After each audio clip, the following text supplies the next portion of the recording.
Muy buenos días, les habla Eduardo Guzmán Pérez, corresponsal especial y analista político de su televisora 24 Horas Noticias de Televisión, un canal para gente como usted.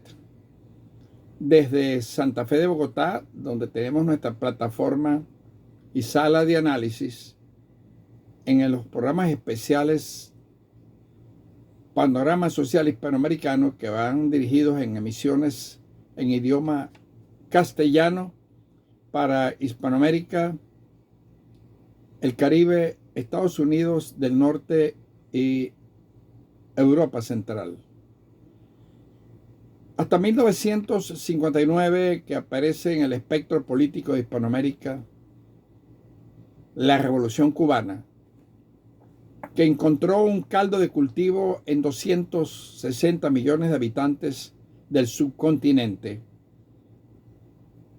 Esto ocurre por el inmenso fracaso que tuvieron las llamadas democracias occidentales una vez que fueron impuestas con el respaldo de los Estados Unidos a partir de 1957, en el entendido de que una vez que termina la guerra de Corea, se inicia la Guerra Fría y se apertura en el mundo los dos grandes bloques de poder, el Pacto de Varsovia y el Pacto del Atlántico, este último en el hemisferio occidental. Aparecen las nuevas organizaciones políticas en los países, se crean las Naciones Unidas, se hacen los pactos diplomáticos, aparece la OEA como organismo para la preservación de la paz y mejorar las relaciones interestatales.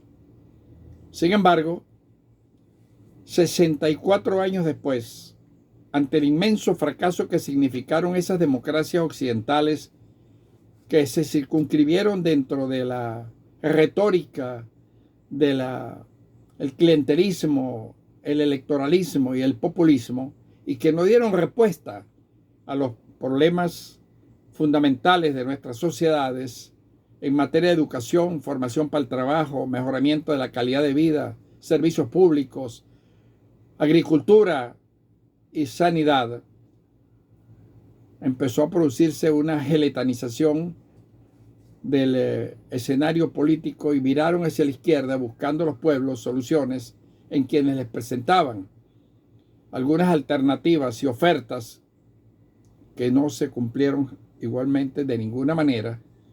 Y hoy encontramos un subcontinente hispanoamericano lleno de gobiernos de izquierda, con gobernantes populistas iguales que los de la extrema derecha, que han venido fracasando y que han tenido un comportamiento similar en cuanto a la corrupción administrativa y en lo relativo a las fallidas propuestas de solución a esos problemas que dejaron grandes estragos en nuestros pueblos y en base a esa democracia fallida. Venezuela, por supuesto, y América, donde los Estados Unidos tuvieron una injerencia profunda en las actividades políticas de su geopolítica internacional,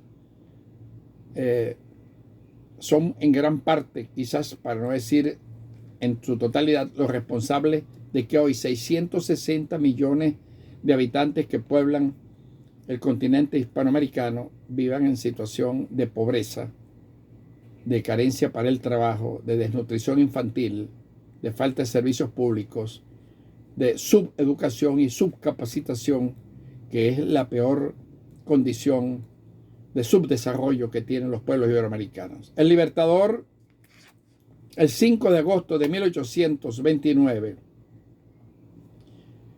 escribió al representante diplomático del Reino Unido de la Gran Bretaña una carta manifiesto donde hace 194 años de esta proclama le escribió a Guayaquil una carta al coronel de las fuerzas británicas Patricio Campbell, y en ella se lee la visión del padre de la patria. Lo siguiente, abro comillas y cito: los Estados Unidos de Norteamérica parecen destinados por la providencia, señor coronel, a plagar la América española de miserias en nombre de la libertad. Campbell, para el momento, tenía un cargo muy importante en los países bolivarianos. Era una especie de embajador itinerante. Todas las políticas que los Estados Unidos han implementado hacia América arrancan del año de 1900, bajo la presidencia de Theodore Roosevelt, con la teoría del garrote vil. ¿Qué era la teoría del garrote vil para estos pueblos miserables, plagados de enfermedades, descoyunturados vertical, social y horizontal geográfico? Era la política del Big Stick, del garrote vil. ¿Qué implantó el presidente? ¿Qué significaba la teoría del garrote vil? Era: habla suavemente, lleva un garrote y así llegarás lejos. Una amenaza velada a los pueblos hispanoamericanos. Otra cita importante para que veamos realmente cuál ha sido esa política de los Estados Unidos es la que manifestó el presidente Harry Truman una vez que muere el presidente Roosevelt y completa el primer periodo presidencial, en su presentación al Congreso para hablar sobre el estado del bienestar de los Estados Unidos, cuando nos llamó el patio trasero de los Estados Unidos de Norteamérica. Ese hemos sido siempre. De tal manera que hay un fenómeno importante que una vez que concluyen ese periodo que se llamó la Internacional de las Espadas, donde todos los presidentes de América eran generales, con el fin de que se enfrentaran a la teoría, a la ideología comunista o socialista en aguas abajo, y eso no dio resultado ninguno. Desde Chile hasta México, paseando por el Caribe y el Istmo Centroamericano, 23 generales conducían los pueblos, entre ellos el presidente Marcos Pérez Jiménez. El estadista, que esos mismos norteamericanos que, como él le dijo en el inicio de la conferencia, 10ª Conferencia Panamericana de Presidentes, que se llevó a cabo en la recién inaugurada Aula Magna de la Universidad Central entre el 13 y el 30 de abril de 1954, estaban presentes todos los presidentes generales. Y estaba allí en representación de Eisenhower, que por supuesto no iba a venir a esa conferencia porque seguimos siendo el patio trasero aún en el 2023. John Foster Dole, el hombre poderoso detrás del presidente Roosevelt, secretario de Estado, y vino por primera vez el recién nombrado de la organización, una de las grandes organizaciones tenebrosas del mundo como es la CIA, su hermano Alan Dole. Allí en esa importante reunión de presidentes, al aperturar su discurso a las 10 de la mañana de ese 3 de abril que duró hasta el 30, esa conferencia, les dijo: es que a ustedes los norteamericanos lo que interesa es mantenernos semidesarrollados. Eso significa dominación. Eso significa subyugación. Eso significa que cuando el presidente Pérez Jiménez les pidió que nos introdujeran dentro del paquete o el plan de recuperación de Europa, el plan Marshall, para salir de la pobreza, de la miseria, de las enfermedades y de la tragedia que vivían estos pueblos indígenas, de mezcolanza de razas, de blanco, del indio y del negro, no lo hicieron. No era conveniente.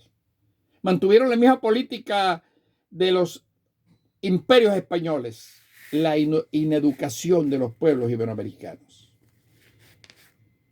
¿Qué pasó después? Estados Unidos entre 1954 y 1965 invadió 5 países. Invadió a Guatemala y mató al presidente Jacobo Arbenz porque no les convenía. Invadió a Santo Domingo para tumbar a Juan Bosch porque era de izquierda. Invadió a Panamá para silenciarlo y sacó de allí al general Noriega y se lo llevó y lo silenció en la cárcel de Nevada durante 30 años y salió de allí en silla de ruedas, sin hablar.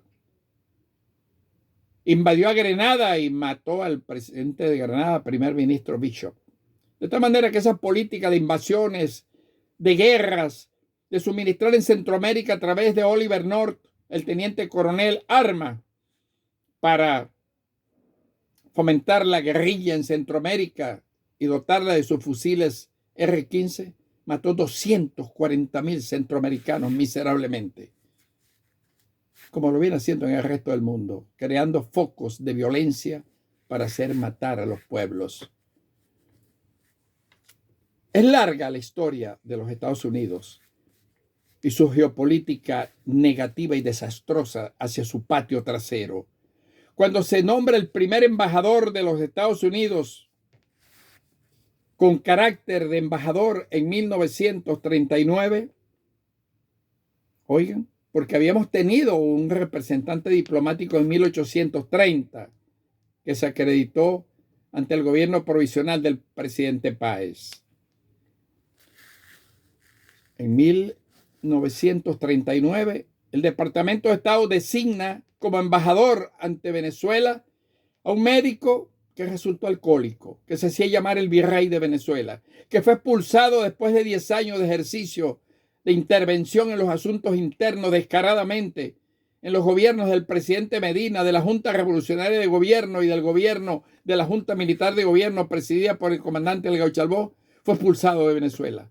Se hacía llamar, repito, el virrey de Venezuela, intervenía en la Cámara de Diputados. ¿Qué nos dejaron después de tanta dominación y expoliación de nuestros recursos petroleros? Tumbaron al presidente Medina por la ley de 1943 que los obligó a establecer las refinerías en Venezuela de Puerto La Cruz, la refinería de Falcón, de Caripito, de Queregua y la refinería de San Roque en Anaco. Inmediatamente lo tumbaron. El presidente la creó, le fue y le dijo al presidente Rubio, hay que sacarlo. Y tumbaron al presidente Medina. Y tumbaron al presidente Gallegos por haber implementado el 50-50 que le daba oportunidades a Venezuela recibiendo el 50% de los ingresos de divisas petroleras de exportaciones que eran miserables, con petróleo a $1.90 el barril, para hacer, por supuesto, el bienestar en los pueblos de los Estados Unidos. Juan Pablo Pérez Alfonso, un venezolano de excepción, impuso ese decreto y tumbaron entonces al presidente Gallegos. Y tumbaron al presidente Pérez Jiménez cuando el presidente Pérez Jiménez les dio las concesiones que él consideraba necesario y no permitió que se estableciera en Venezuela una base aérea como lo pretendían en la Gran Sabana, una base aérea norteamericana, entre comillas, de la OTAN.